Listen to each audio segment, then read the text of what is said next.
খ্রিস্টানের সেই অধিকার। আমাদের এখানে ভাষান্তর হতে পারে, বিভিন্ন ভাষান্তর হতে পারে। এখন একটা মুসলমানের সঙ্গে যদি আমার এখন প্রথম দেখা হয়, তাহলে তিনি আমাকে বলবেন আসসালামু আলাইকুম, আমি বললাম ওয়ালাইকুম সালাম। তার মানে ঈশ্বরের রহমত, আল্লাহর রহমত আপনার উপরে বর্ষিত হোক। আর একজন বলবে আপনার উপরেও বর্ষিত হোক। এই রহমত, রহমত শব্দের অর্থটা কি? রহমত শব্দের অর্থটা হচ্ছে আশীর্বাদ। আর এই আশীর্বাদ কথাটি আসিয়াছে অনুশাসনবাদ হইতে। আর অনুশাসনবাদের মধ্যে কি আছে? তার নীতিবিধানগুলো আমার জীবনে পরিপালন, পরিপোষণ, পরিবর্ধন, পরিরক্ষণ করে চলা, সেটাই হচ্ছে আশীর্বাদ। তা সেখানে যে আশীর্বাদ, এটা ভাষান্তর হলো। আমরাও আশীর্বাদ চাই, আমরাও বলি আশীর্বাদ হয়। শ্রী শ্রী রামকৃষ্ণদেবকেও আশীর্বাদ চাইছেন, তিনি বলতেন তোমাদের চৈতন্য হয়েও, অর্থাৎ তোমাদের যে হৃদয়ে যে ঈশ্বর আছে সেই ঈশ্বরের চৈতন্য হোক। তাহলে আমাদের শ্রী শ্রী ঠাকুর অনুকূল চন্দ্রের যে আমরা অনুশাসনবাদ নিয়ে আমরা চলছি, আমার ব্যক্তিগত জীবনে, দাম্পত্য জীবনে, পারিবারিক জীবনে, সমাজ জীবনে, রাষ্ট্রীয় জীবনে কিভাবে চলবো, তার যে অজস্র আশীর্বাদ আছেই। তাহলে এখানে হিন্দু হোক, মুসলমান হোক, জৈন হোক, খ্রিস্টান, এখানে আমাদের ভাষান্তর। সেই জন্য শ্রী শ্রী ঠাকুর অনুকূল চন্দ্রের প্রসঙ্গতরে আসছে ধর্মে সবাই বাঁচে বারে, সম্প্রদায়টা ধর্ম না রে। আমাদের সম্প্রদায়টা ধর্ম নয়। সেই জন্য দেখবেন ইংরেজরা আমাদের ইজিম কথাটা আমাদের যুক্ত করেছিলেন। তাই আমাদের যে শ্রী শ্রী ঠাকুর অনুকূল চন্দ্র যেটা বলেছিলেন যে আর্য মহাসভা, সে আর্য মহাসভার কেমন রূপরেখা হবে, বিভিন্ন বক্তা বিভিন্নভাবে আপনাদের কাছে পরিবেশন করবেন। যাই হোক, আমি আর সময় নেব না, অনেক বক্তা আছেন আমাদের নেপাল থেকে, শুধু নেপাল থেকেও আমাদের বক্তা আসছেন, বিভিন্ন প্রদেশ থেকে আমাদের এসছেন, তাদের কাছ থেকে আমরা শুনবো। আমি আমার এই সংক্ষিপ্ত বক্তব্য শেষ করছি। জয় গুরু, বন্দে পুরুষোত্তম।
জয় গুরু। শ্রদ্ধেয় সব বন্ধুরা খুব ভালো আলোচনা করলেন। এখন বিষয়বস্তুর উপর আলোচনা করবেন দত্তপুকুর থেকে আগত শ্রদ্ধেয় জ্যোতির্ময় ঘোষ। আলোচ্য বিষয় শ্রী শ্রী ঠাকুর হিন্দু মহাসভার পরিবর্তে আর্য মহাসভা নাম দিলেন কেন, এই বিষয়বস্তুর উপর আলোচনা করতে আসছেন শ্রদ্ধেয় সভাপতি ঋত্বিক জ্যোতির্ময় ঘোষ। সবাইকে আমার জয়গুরু। পরম পুরুষ যুগপুরুষোত্তম শ্রী ঠাকুরের আতুল চরণে জানে আমার সশ্রদ্ধ কোটি কোটি প্রণাম। উপবিষ্ট সভাপতি ঋত্বিকগণকে জানে আন্তরিক শ্রদ্ধা ও ভালোবাসা। তৎসহ সমস্ত দাদা ও সর্বশক্তি সম্মানিতা লক্ষ্মী সর্বণী যথাত্রী প্রতিস্বরূপ মায়েদের জানাই ঠাকুরের আনন্দিত জয়গুরু। আজকে এই হরিপুরের শ্রী ঠাকুরের যে 57 বছর আগে তিনি এখানে পদার্পণ করেছিলেন, আজকে সেই অধিবেশনে এই সঙ্গে আমি আপনাদের মধ্যে থাকতে পেরে নিজেকে ভাগ্যবান মনে করছি। আমি সুদূর বারাসাত দত্তপুর থেকে আগত, এরা আমার প্রথম পদার্পণ এই হরিপুরের মাটিতে। আর আজকের আপনাদের সমস্ত দাদা ও মায়েদের যে ভালোবাসা এবং বিভাসদার যকৃতির এই প্রচেষ্টার মধ্য দিয়ে যে সুন্দর একটা সৎসঙ্গের যে অধিবেশন শুরু হয়েছে, তাকে ধন্যবাদ না জানিয়ে পারছি না। যাই হোক, আজকের এই যে বিষয়বস্তু ইতিমধ্যে এক দাদা আলোচনা করে গেলেন যে আমাদের এই আর্য সভা এটা হিন্দু মহাসভা বললে কি হতো। হিন্দু বলতে ঠাকুর একটা গোটা ভারতবর্ষের যে মানুষ, এখানে আদিবাসী থেকে হিন্দু বৌদ্ধ জিষ্ণ ব্রাহ্মণ ক্ষত্রিয় বৈশ্য শূদ্র সবাইকে কিন্তু নিয়েই কিন্তু আমাদের সমাজ। তাই হিন্দু বললে একটা অংশের মধ্যে কিন্তু ভাগাভাগি হয়ে যায়, কিন্তু আর্য বললে এটা কিন্তু আমরা সবাইকে একসাথে ধরে রাখতে পারি। তাই সেই আমরা সবার পূরণ করেন যিনি, তার মুখে বিধির বাণী। তিনি আমাদের সবার জন্য এসেছেন। আপনারা জানেন যুগপুরুষোত্তমরা যখন আসেন একটা সমাজের জন্যে একটা বিপ্লব পরিবর্তন তিনি করেন। তিনি রাম, কখনো কৃষ্ণ, কখনো হযরত মুহাম্মদ, কখনো চৈতন্য, রামকৃষ্ণ, আবার ঠাকুর কুলচন্দ্র রূপে তিনি এসেছেন। তাই ঠাকুর সেই সবার শেষে এসে এইটাই আমাদের রাজনৈতিক ওই শ্যামাপ্রসাদ দাদার কথা বলছিলেন, মূলত এইটাই বোঝাতে চেয়েছেন ঠাকুর যে পুরুষোত্তম যখন আসেন সবার পরিপূরণ দেওয়ার জন্যই তো আসে।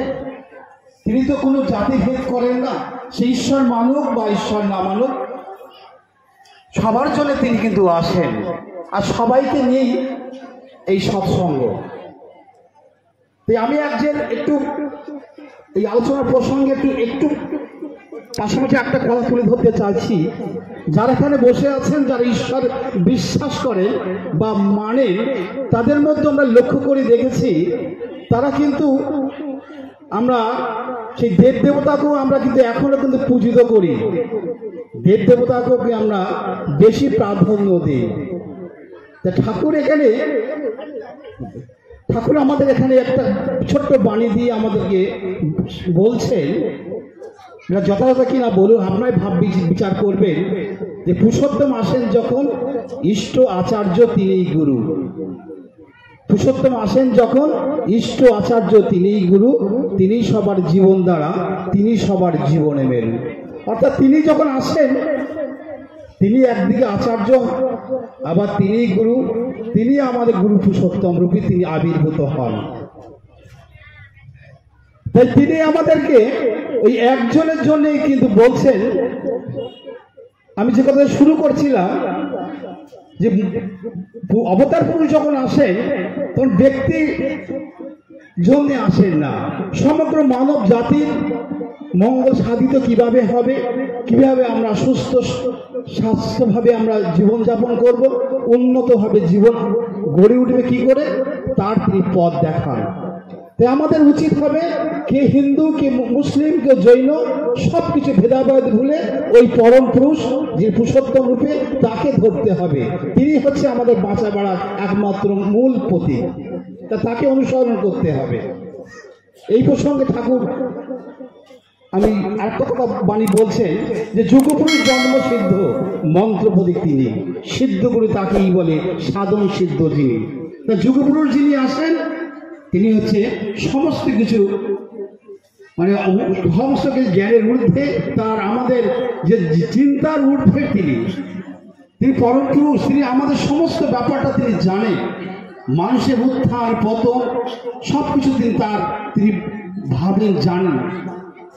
তাই ঠাকুর এবার বলছে যে আমরা কিন্তু ওই ঠাকুর যে আমরা আর্য হয়েও আমরা কিন্তু শুধু ওই হিন্দু আর্য করলে কিন্তু ঠাকুর এখানে আমাদের দ্বিমত দিয়ে গেলেন।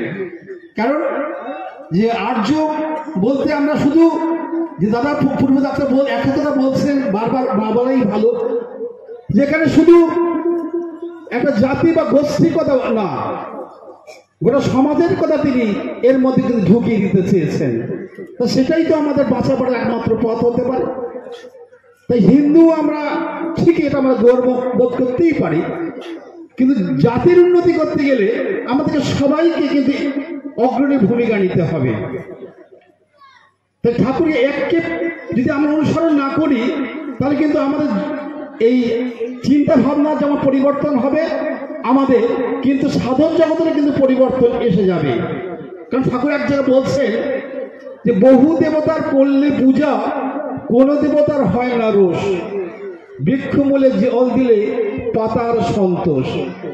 অর্থাৎ যদি আমরা বহু দেবতার পুজো করি তাহলে আমরা ভাবতে পারি, কিন্তু আমাদের কি হয়, আমাদেরকে সেই চিন্তা ভাবনা একক কেন্দ্রিক হবে না। বহু দেবতার করলে পূজা, আরেকটা বাণী দিচ্ছে দেব দেবতা হাজার ধরিস, আচার্য যার ইষ্ট নয়, স্পষ্টতর বুঝে রাখিস জীবন চলার নেয়াদ ভয়। দেব দেবতা থাক না যতই, ইষ্টে যদি এক না হলো, কি ফল তাতে হল রে তোর, সবই তোর ব্যর্থ গেল। এখানেই ঠাকুর থেমে থাকেননি, বলে দেব দেবতা লাখ থাক না তোর, ইষ্টে করে সংহতি, একাগ্রতে প্রসাদ মনে স্বস্তি পাবি করস্থিতি। অর্থাৎ অগ্নে যদি আমার সেই পুরুষোত্তম রূপে তাকে যদি আমি রাখি, আর সমস্ত দেব দেবতা তারা যদি তার মধ্য দিয়ে আমরা ভাবতে শিখি, তাহলে কিন্তু তাকে পাওয়া হয়। তিনি যা বলবেন সেইটা কিন্তু মেনে চললে আমাদের জীবনটা কিন্তু আলোয় ভরে উঠবে। আর তা যদি না করি তাহলে আমাদের জীবনটা অন্ধকারে খান খান হয়ে যাবে। তাই আমাদের সেই শুধু হিন্দুর কথা না ভেবে আমরা আর্য, এইটা আমাদের ভাবতে হবে। ঠাকুর মনে আমি এই ব্যাপারে আমার গভীর জ্ঞানের অভাব আছে, আমার আরো দাদারা আছেন তারা হয়তো বিষয় জানবেন। তো আমার মনে হচ্ছে যে আর্য বলতেই আমাদের গোটা ভারতবর্ষের সমস্ত জাতি বর্ণ সম্প্রদায় নির্বিশেষে, তাই সবার উন্নয়নের জন্যে পুরুষোত্তমরা জগতের রূপে আসেন। তাই শুধু হিন্দুর পরিবর্তে তিনি এই আর্য মহাসভার এই নামকরণ করলেই সার্থক হবে বলেই তিনি হয়তো ভেবেছেন। যাই হোক, আমার আর এই বিষয়ে আর দীর্ঘায়িত করবো না। আপনারা সবাই ভালো থাকবেন, ঈশ্বরকেন্দ্রিক জীবনযাপন করবেন, তাকে নিয়ে চলার চেষ্টা করুন, আপনাদের মঙ্গল হবেই হবে। সবার মাথার উপর ঠাকুরের আশীর্বাদ ঝরে পড়ুক এবং আপনারা সবার মঙ্গল কামনা করে আমার সংক্ষিপ্ত বক্তব্য এখানে শেষ করছি। বন্দে পুরুষোত্তম। জয় গুরু, জয় গুরু। আমাদের সৌভাগ্য যে আমাদের প্রাক্তন ডিস্ট্রিক্ট জাজ আব্দুল কাদের সাহেব আমাদের বিশেষ অতিথি, তিনি এসছেন। আর সৎসঙ্গ জগতের প্রতিনিধিক একজন তারকা, সবাই চেনেন ওনাকে, আমাদের প্রধান বক্তা সম্পদ নারায়ণ বন্দ্যোপাধ্যায়, তিনিও এসে গেছেন। সাধারণ সভা চলতে থাক, আমরা সবার বক্তব্যই একটু করে শুনবো, অনেক কিছু শিখবো, জানবো। আর প্রার্থনার পর কীর্তন আছে।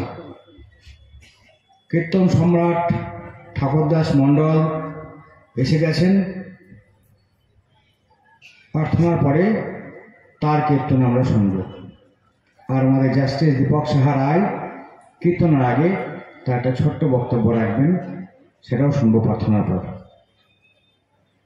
এখন সাধারণ সভা চলতে থাকুক। জয় গুরু। দূর দূরান্ত থেকে বহু মানুষ এসছেন। আজকে আমাদের এই হরিপুরে আসার উদ্দেশ্য কিন্তু এই সাধারণ সভা, যেটা আমাদের প্রত্যেকেই আকর্ষণ।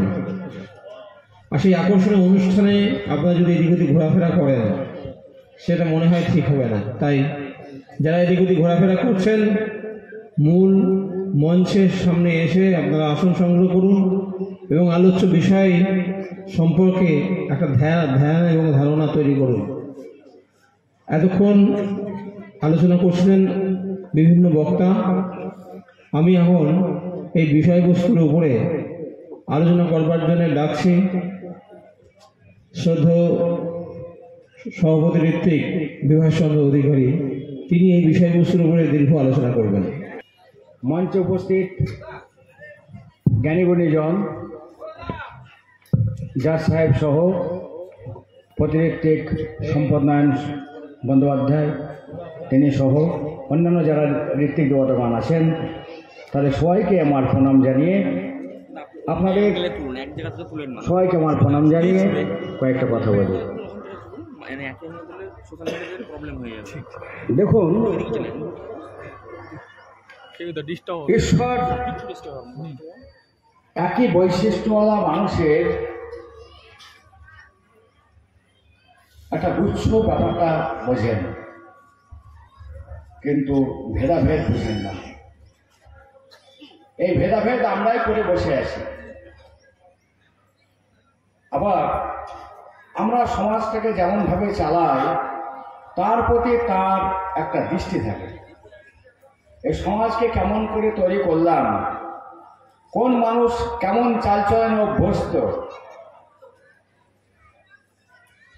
এনভায়রনমেন্ট কেমন, এনভায়রনমেন্টকে কেমন তৈরি করলাম, পারিপার্শ্বিক মানুষগুলো কেমন হলো, তাদের আচার ব্যবহার কেমন, এগুলোর প্রতি কিন্তু ঈশ্বরের একটা সজাগ দৃষ্টি থাকে। কেননা ঈশ্বরের পেটের বুকের উপরে কিন্তু আমরা এই সমস্ত কাজ কারবারগুলো করে থাকি। এখন আজকে কিস্তি কথা বর্তমানের সময় বলছিলাম যে ট্রেনে যাবার সময় আমরা দেখি যে একটা বগিতে একটা মানুষকে আমাদের ভালো লেগে গেল, বাসে যেতে যেতে দেখি একটা মানুষকে আমাদের ভালো লেগে গেল, বন্ধুত্ব জমে গেল, কিন্তু সবাইকে ভালো লাগছে না। আবার আরেকজনের কথাবার্তা হচ্ছে, কিন্তু তার কথাবার্তা একটু কেমন খ্যাঁক ঝ্যাঁক টাইপের, তাই তাকে ভালো লাগছে না। তাহলে আমাদের মধ্যে কোথাও একটা সাদৃশ্য আছে। একই ধরনের মানুষ, মন মানসিকতা, কাজ কারবার, কোথাও যেন একটা মিল আছে, তাই কোনো কোনো মানুষকে আমাদের ভালো লাগে। এই একই রকম সাদৃশ্যওয়ালা মানুষগুলো মিলে একটা গুচ্ছ তৈরি হয়, তাকে বর্ণ বলে। তাই স্বয়ং শ্রীকৃষ্ণ গীতায় বললেন, চাতুর্বর্ণায় মহাশিষ্টম গুণকর্ম বিভাগস।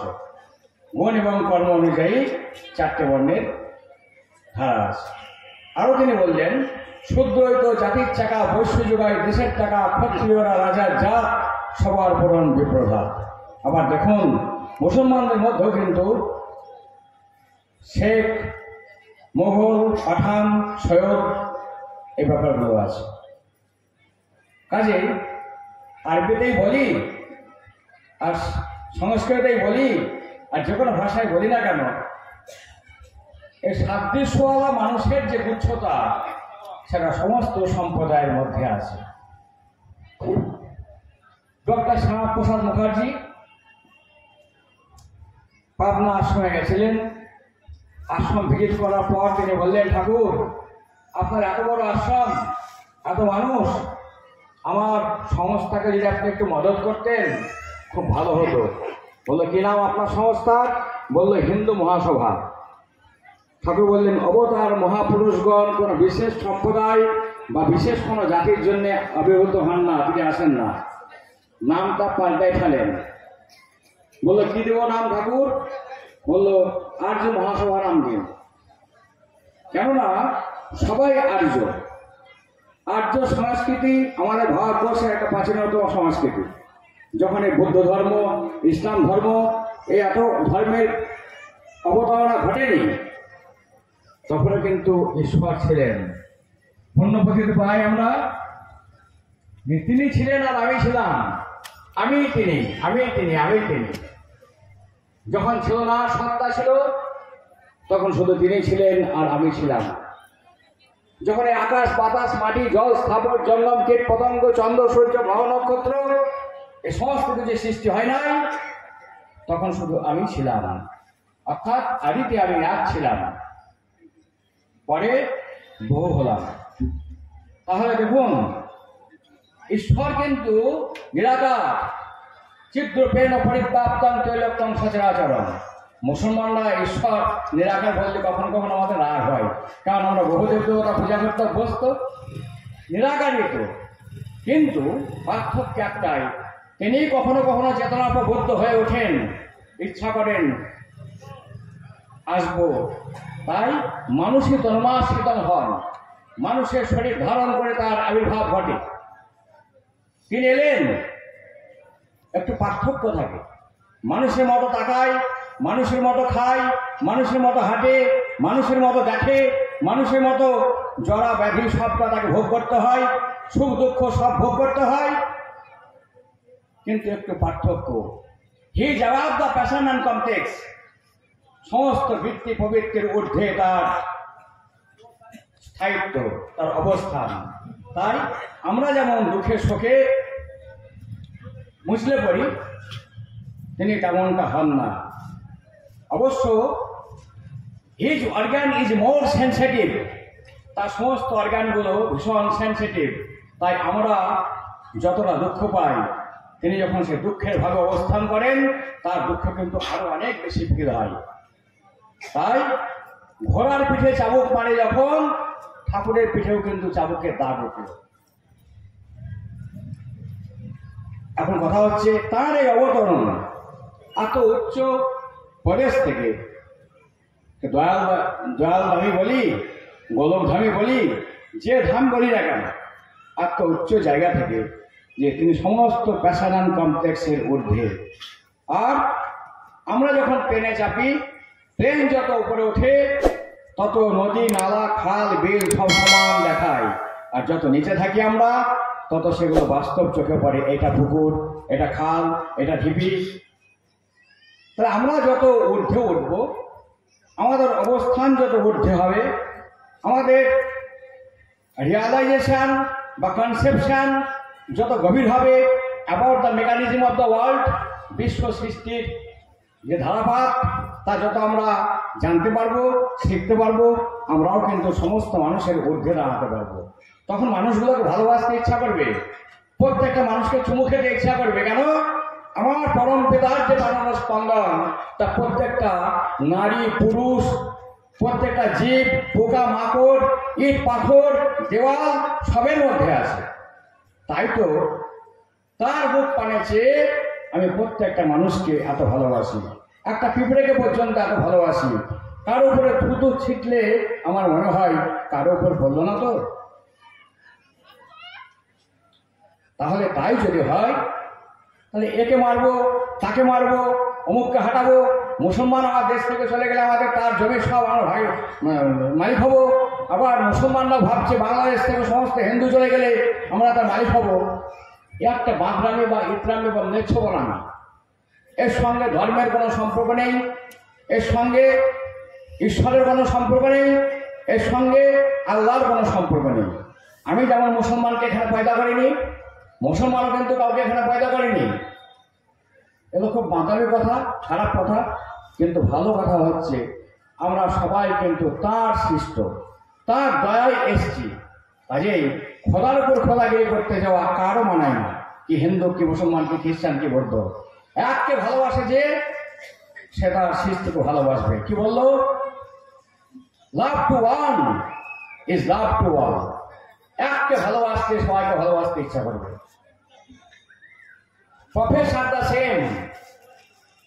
Religion is the same. All the prophets of the past are converged into that of the present. সমস্ত অবতার মহাপুরুষরাই বর্তমান অবতার মহাপুরুষের মধ্যে পঞ্জীভূত থাকে। একটু নাম ধ্যান করলে, একটু তাকে ভালোবাসলে বোঝা যায় যে রাম কৃষ্ণ বুদ্ধ যিশু মোহাম্মদ রূপায়তম চৈতন্য রাম কৃষ্ণানুকুলম পূর্বতির পুরনাম শাশ্বতম বর্তমানম, তাদের মধ্যে কোনো ভেদ নেই। ঠাকুর খুব সুন্দর বাণীতে বললেন, সত্যিকারের আদর্শ যিনি সদ্গুরু তিনি, বেফাস লোকে বিভেদ দেখে বাস্তবে না চিনি। রসুল পূজা করলে তোদের যার দেবতা বলল কে, রসুল তোদের সেই অবতার, সেটাও তোরা ভুলেছে। তাহলে দেখুন, আজকে আমরা হিন্দুরাই কোন কোন অবতার মহাপুরুষকে অর্থাৎ নবী সাহেবকে একমাত্র মুসলমানের অবতার বানিয়ে ফেলতাম। আবার মুসলমানরাও রাম কৃষ্ণ বুদ্ধ এদেরকে এক একটা সম্প্রদায়ের অবতার বানিয়ে ফেলল। কিন্তু এটা অতি বাস্তব কথা, যে কোনো অবতার মহাপুরুষ যখন আসেন তিনি সবার জন্য আসেন, তিনি কারো জন্য একা নন। ওই পিঁপড়েটার জন্যও তার আগমন, ওই কৃমিটার জন্যও তার আগমন। তাই এই যে তার আগমন, তার চরিত্র, তাকে ভালোবাসা, তার মতো কথা বলা, তাকে খুশি করা, তাকে দুঃখ না দেওয়া, এই যে কালচার, এই কালচারটাকে বলা হয় আর্য কালচার। ঠাকুর বললেন এই আর্য কালচার যদি আমরা রপ্ত করতে পারি তাহলে এককে কি করে ভালোবাসা যায় তা শেখা যাবে। তাই ডক্টর শ্যামাপ্রসাদ মুখার্জিকে বললেন নামটা পাল্টায় ফেলেন। অবতার মহাপুরুষের কাছ থেকে আশীর্বাদ পেতে গেলে, দয়া পেতে গেলে, জ্ঞান পেতে গেলে, মানুষকে ভালোবাসতে গেলে, জগৎকে ভালোবাসতে গেলে, প্রাণন স্পন্দন কেমন তা জানতে গেলে, if you want to know the mechanism of the creation of the world জানতে হয়, আর্য কৃষ্টিতে অভ্যস্ত হতে হবে। আর্য কালচার চাই। স্বয়ং নবী সাহেব তিনিও আর্য প্রদেশ বংশীয়। তাই আর্য মহাসভা নাম দেন। আর্য কৃষ্টির যে প্রতিষ্ঠা হবে, এই নেতাদের নোংরামি, পলিটিক্যাল পার্টির যে নোংরামি, কাউকে উস্কানি দেওয়া, কাউকে বদমাইশি,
जय गुरु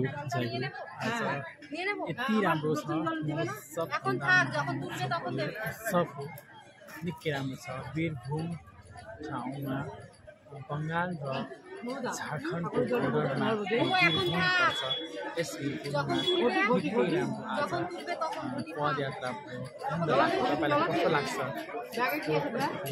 दिन होला र युट्युबमा मेरो नयाँ हुनुहुन्छ भने प्लिज सब्सक्राइब सेयर गर्नु होला हेर्दै जाउँ अझै अर्को गाना गीतहरू लिएर आउनुहुन्छ भजनहरू